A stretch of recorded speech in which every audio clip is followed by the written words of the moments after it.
Gayatri Sharma light Solan में हिंदी प्रवक्ता के रूप में कार्यरत हूँ। आज मैं आपको पाठ्य सहगामी क्रियाओं के बारे में बताऊंगी कि पाठ्य सहगामी क्रियाएं छात्रों के जीवन को किस प्रकार से प्रभावित करती हैं और किस प्रकार से उनका सर्वांगीण विकास करती हैं और किस प्रकार से उनके जीवन को नई दिशा प्रदान करती हैं। धन्यवाद।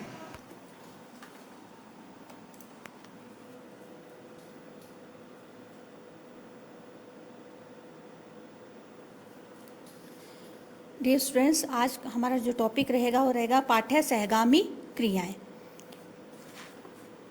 शिक्षा एक परिवर्तनशील प्रक्रिया है जिसमें समय और परिस्थिति के अनुसार बदलाव आता रहता है। पहले शिक्षा विषय केंद्रित होती थी, लेकिन आज की शिक्षा जो है वो बाल केंद्रित है। पहले जब शिक्षा केवल विषय के से संबंधित थी तो उसका उद्देश्य केवल कुछ विषयों का ज्ञान देना मात्र था। तब इन्हें पढ़ाई की क्रियाओं से भिन्न या अतिरिक्त रूप में देखा जाता था। उस समय ऐसी क्रियाओं को अतिरिक्त क्रियाएं या पाठ्येतर क्रियाएं कहा जाता था। शिक्षा बाल केंद्रित माने जाना लगा।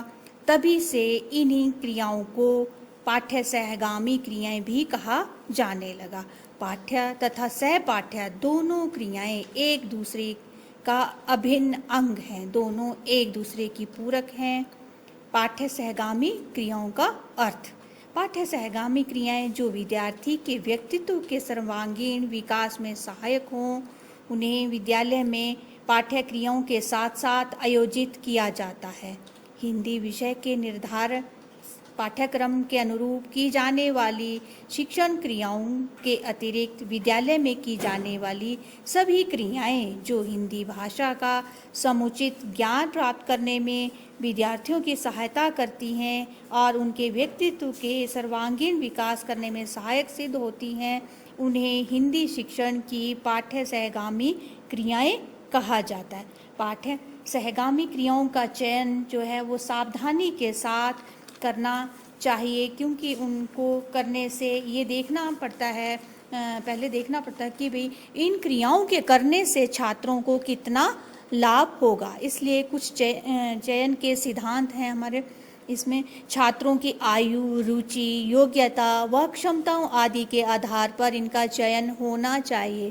केवल उन्हीं क्रियाओं का चयन किया जाए जिनको करने के पश्चात छात्र कुछ सीखें और जिनका कोई शैक्षिक मूल्य हो, और ये क्रियाएं छात्रों के स्तर की हों ताकि छात्र इन क्रियाओं में भाग ले सकें।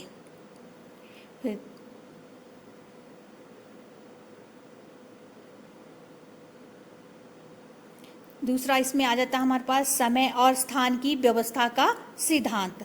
पाठ्य सहगामी क्रियाओं को करने के लिए समय और स्थान पहले से निर्धारित होना चाहिए। समय की जानकारी भी छात्रों को होनी चाहिए ताकि छात्र इसमें ज़्यादा से ज़्यादा इन क्रियाओं में भाग ले सकें। स्थान भी ऐसा होना चाहिए जहां छात्र आसानी से पहुंच सकें। अगर इन क्रियाओं को विद्यालय में ही आयोजित किया जाना चाहिए ताकि विद्यार्थियों को कोई असुविधा ना हो।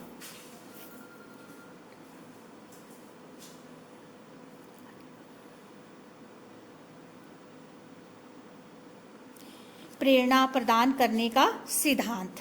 पाठ्य सहगामी क्रियाओं के उचित संगठन के लिए यह आवश्यक है कि ज़्यादा से ज़्यादा छात्र इन क्रियाओं में भाग ले सकें।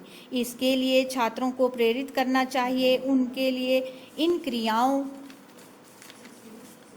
में भाग लेना क्यों जरूरी है, उसके लिए इंचार्ज शिक्षक को चाहिए कि वह छात्रों को उसके लाभ के बारे में बताए। छात्र उस क्रिया में भाग लेने के बाद क्या क्या सीख जाएंगे या भी ध्यान में रखना चाहिए कि छात्र इन क्रियाओं में स्वयं प्रेरित होकर के भाग लें और इनमें अच्छा प्रदर्शन करने वाले छात्रों को पुरस्कार भी प्रदान करने चाहिए ताकि और छात्र भी प्रेरित हों।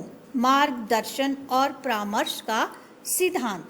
पाठ्य सहगामी क्रियाओं के समुचित संगठन के लिए उनमें भाग लेने वाले छात्रों का उचित मार्गदर्शन किया जाना आवश्यक है। छात्रों को जब उचित मार्गदर्शन मिलेगा तो छात्र इन क्रियाओं में ज़्यादा से ज़्यादा भाग लेंगे। परामर्श व मार्गदर्शन से छात्र उन क्रियाओं में उत्साह से भाग लेंगे और इससे छात्र उन क्रियाओं को बोझ नहीं समझेंगे और बल्कि खुशी खुशी से भाग लेंगे। छात्रों के मन में कोई संदेह या शंका भी नहीं होनी चाहिए, ना रहेगी। शिक्षक इंचार्ज का व्यवहार छात्रों के साथ प्रेम और आत्मीयता का होना चाहिए ताकि छात्र बिना किसी डर के शिक्षक के साथ बात कर सके और क्रियाओं के बारे में ज़्यादा से ज़्यादा जानकारी प्राप्त करके भाग ले सके। इसलिए मार्गदर्शन व परामर्शदाता भी उस क्रिया में निपुण होना चाहिए। जब शिक्षक उस क्रिया में निपुण होगा तो छात्रों का उचित मार्गदर्शन व परामर्श दे पाएगा।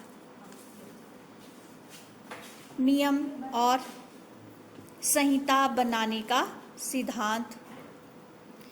प्रत्येक पाठ्य सहगामी क्रिया के सफल आयोजन के लिए पहले से क्रिया से संबंधित नियमों का संहिता बनाई जाए ताकि उस क्रिया के इंचार्ज सदस्य उनके कर्तव्यों क्रियाओं से संबंधित नियमों का निर्धारण कर सके।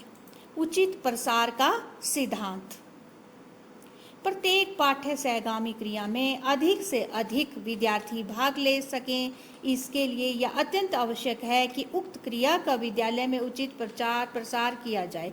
कोई भी पाठ्य सहगामी क्रिया कब, कहाँ, किस स्तर के छात्रों के लिए आयोजित होगी, उससे संबंधित सूचना समय पर दी जानी चाहिए ताकि छात्र क्रिया से संबंधित तैयारी करने के लिए समय मिल सके। कम से कम 15 से 20 दिन पहले सूचना दे देनी चाहिए ताकि छात्र समय पर विषय से संबंधित जानकारी हासिल कर सके।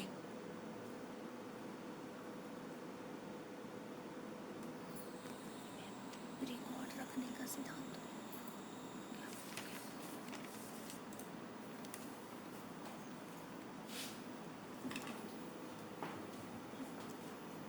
उचित सुविधाएं देने का सिद्धांत। क्रिया से संबंधित सभी प्रकार की सुविधाएं छात्रों को मिलनी चाहिए। संचालकों, भाग लेने वाले सदस्यों को उचित सुविधा जैसे फर्नीचर, दरी, लाउडस्पीकर आदि भी मिलना चाहिए। मूल्यांकन। किसी भी क्रिया की सफलता असफलता का पता उस कार्य के मूल्यांकन से ही पता चलता है, इसलिए सहगामी क्रियाओं का मूल्यांकन भी जरूरी है। पाठ्यक्रम से संबंधित अन्य सुझाव। पाठ्यक्रम क्रिया से संबंधित अन्य कुछ बातें हैं। इन क्रियाओं का चयन करते समय ध्यान रखना चाहिए कि इन्हें आसानी से आयोजित किया जा सके, अधिक खर्चा ना हो, छात्रों की रुचि के अनुसार चयन होना चाहिए, छात्रों के स्तर के अनुसार होनी चाहिए, श्रेष्ठ प्रदर्शन करने वाले छात्र को पुरस्कार देना चाहिए, शिक्षक की देखरेख में आयोजन होना चाहिए, निष्पक्ष होकर के निर्णय देना चाहिए ताकि छात्रों को में किसी प्रकार का रोष ना हो। सहगामी क्रिया के उद्देश्य पहले से स्पष्ट होने चाहिए। व्यक्तित्व निर्माण में सहायक होनी चाहिए। छात्रों का सर्वांगीण विकास ही इनका मुख्य उद्देश्य होना चाहिए।